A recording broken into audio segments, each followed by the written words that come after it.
Hey, welcome back to the Sales Performance Insights podcast. Our goal here is to increase your team's sales performance.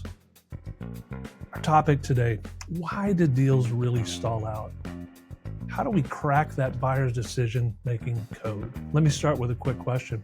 Have you ever had a deal that looked like it was a sure thing, and then it literally just evaporated?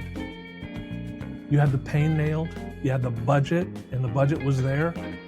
You even had maybe a verbal yes. Then out of nowhere, someone you've never even heard of, you've never met them, they show up, throw a wrench in the gear, and the deal stalls out. Does that sound familiar? I know I've been there, done that. And here's the hard truth. Most deals don't die because of price, product, or timing. They die because we didn't really understand the buyer's decision-making process. And that's what I want to unpack today. So let's talk about the hidden risk. Today's buyer environment, it's messy, especially post-COVID. It's messy. According to Gartner, the average B2B buying decision involves 6 to 10 people. And each one of these people has got their own priorities, their own fears, their own biases, their own influence. You miss even one of these and you're exposed. Think about your own pipeline right now. How many deals do you have really mapped out through the entire decision-making process, and you've got all the decision makers accounted for? How often are you leaning on one champion to take it upstairs for you? How often does that end up with a surprise blocker late in the sales cycle? Hey, if you're honest, you might admit that too many deals are balanced on assumptions, not facts. Look, there's about 6 things that you've got to uncover. Man, that takes me back to the old Jim Rohn days, but that's a different episode. Every complex sale requires clarity on 6 components. Skip even one of these and you're on thin ice. Number 1 is players, not just titles, but the influencers in the deal, the skeptics, the hidden power brokers. You got to figure out who those are. Number 2 is the process. Is it a formal RFP? Is it an informal consensus? Or is this something the CEO is going to make the decision on over lunch? What is the criteria? What are they really basing their decision on? Is it price? Is it ROI? Is it the reduction of risk? Or is it something else entirely? Understand the criteria. Number 4 is timeline. And I think I like timeline the best. I think it's one of the easiest. Is there a deadline? Is there a D-Day? Is there a stake in the ground when this project has to be complete? Then it's so easy to work back from there and fill in all the gaps. The alternative is this is just a someday project, and you don't know that. Number 5 is competition.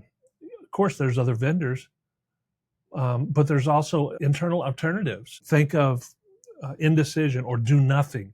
That's always in the mix. It's always a risk. Number 6 is success blockers. That could be politics. That could be budget freezes. It could be one loud skeptic who derails the momentum of the deal. And look, in the grand scheme of things, buyers are very rarely going to just lay this on the table for you. It's your job to dig in and figure it out. So let me ask you, which of these 6 are you most guilty of skipping? Which one has burned you recently? Let's talk about asking smarter questions and having better conversations. Here's where a lot of sellers fall short. They ask tired questions like, how about who else is involved in this decision? Look, not a bad question, but it's just super stale. It's stale as last week's bread. Buyers dodge it. They give vague answers to questions like that. Instead, maybe try some alternative questions. Maybe whose input will be important as you evaluate options?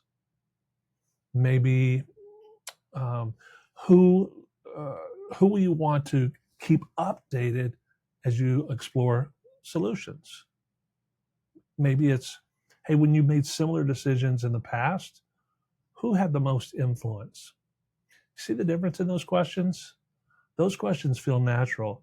They make the buyer stop and think. So here's the mindset shift. Stop acting like a vendor. Start acting like an investigative reporter. It's not about an inquisition. It's just about good, solid questions. Reporters don't just ask one question. They layer questions. They don't just, instead of just moving on. I think if you had to go back and maybe not you, maybe not the listeners to this podcast, but others certainly, just ask one question and then move on. You got to dig. You got to test for alignment. You got to listen for what isn't being said. For you, that means layering your questions. Ask a question, ask a follow-up, seek clarity. Ask the same thing different ways to different stakeholders, and pay attention to the answers, the tone, the hesitation, the silence. Let me throw this back at you. When was the last time that you asked a layered question that made the buyer pause and really think? How often are you listening for what isn't said? Sometimes we have to walk away. So here's the uncomfortable truth. Sometimes the best move is to disqualify the deal. If you can't get clarity on these 6 components, if you can't get access to real decision makers, you don't have a qualified deal. You've got hope. And ultimately, hope is not a strategy. So you've got to ask yourself, am I chasing this deal because it's real or because I'm afraid of an empty pipeline? If this deal drags on for 6 more months and is still not closed, what was the opportunity cost? What could you have done with all that time and energy over the last 6 months? Sometimes the smartest move is to cut bait and then reinvest your time where you can actually win. So my closing challenge to you here is take one live opportunity out of your pipeline today and then map out these 6 components: the players, the process, the criteria, the timeline, the competition, and the blockers. And I want you to be brutally honest. What do you really know and what are you just assuming? Where are those gaps? Who haven't you spoken to yet? What smarter questions do you need to ask? Ultimately, clarity beats confidence every single time. Can't tell you how many deals I've lost that I was confident in, but I wasn't clear in. Salespeople and sales leaders who really master this investigative approach won't just close more deals. They'll stop wasting time on the wrong deals. Final thought here is, as we land the plane, is look, deals don't stall because buyers are indecisive. They stall because sellers don't understand how decisions get made.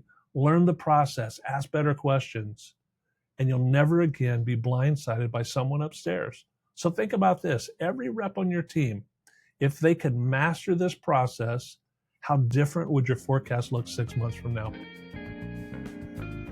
Hey, that's it for today. Do me a favor. If you got value from this, if you found something in here that you thought was pretty good, would you share it with someone who might need this information? I really appreciate you. Hey, and until next time, remember, nobody ever got fired for improving sales performance.